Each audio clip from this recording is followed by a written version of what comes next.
Good morning সবাইকে। কেমন আছেন সবাই? আশা করি সবাই ভালো আছেন, সুস্থ আছেন। শিখাজ কিচেন অ্যান্ড ব্লগের আরও একটি নতুন ভিডিওতে আপনাদের সবাইকে স্বাগত। আমি আগের থেকে এখন একটু সুস্থ হয়েছি, জ্বরটা কমেছে, কিন্তু প্রচণ্ড গা মাথা ঘোরা আছে। আর যেহেতু অনেক পাওয়ারের ওষুধ খেয়েছি না অনেক দিন, তাই জন্য একটু শরীরটা খারাপ। আর এখানে দেখুন, এটা লক্ষ্মী পূজার পরে, মানে দিদির বাড়ি থেকে চলে আসার আগের দিন দুপুরে হয়েছিল বিরিয়ানি। তার জন্য এখানে সব কিছু রেডি করে নেওয়া হয়েছে।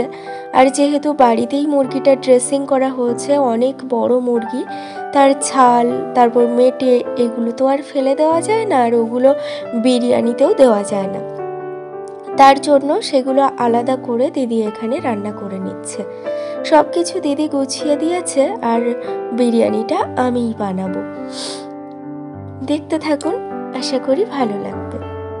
ছোটবেলা থেকে মা ছিল না, আপনারা জানেন, আমি আগেও বলেছি। তার জন্য রান্নাটা কারোর হাত ধরে শেখা হয়নি। তবে বড় হওয়ার সাথে সাথে নিজে নিজে যা শিখেছি, নিজের জীবনটা চালিয়ে নেওয়ার মতো। কারোর অপেক্ষায় থাকতে হয় না যে সে রান্না করবে, বা এইটা আমি রান্না করতে পারি না বলে খেতে পারি না, এরকম হয় না। আমি মোটামুটি সব রান্নাই পারি, নিজেকে চালিয়ে নেওয়ার মতো।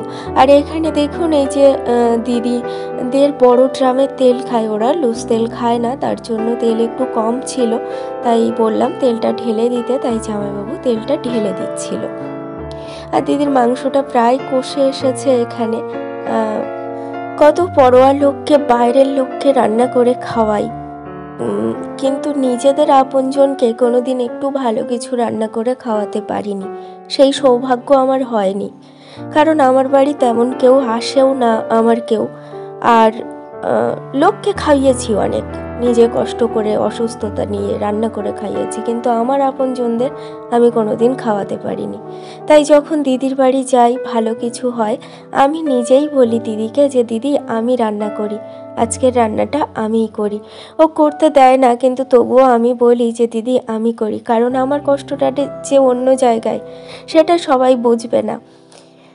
যা হোক, তাই বিরিয়ানিটা আজ আমিই করেছিলাম। সময়ের অভাব ছিল খুবই, কারণ দুপুরের রান্না, আর আমি এক জায়গায় গেছিলাম কাজে, তাই ফিরতে একটু দেরি হয়েছিল। তার জন্য একটু টাইম কমের মধ্যে আমাকে সব কিছু রেডি করতে হয়েছিল, যার জন্য আরেকটু সময় দিলে বোধহয় আরেকটু ভালো হতো, কিন্তু যা হয়েছিল ভালোই হয়েছিল, খুব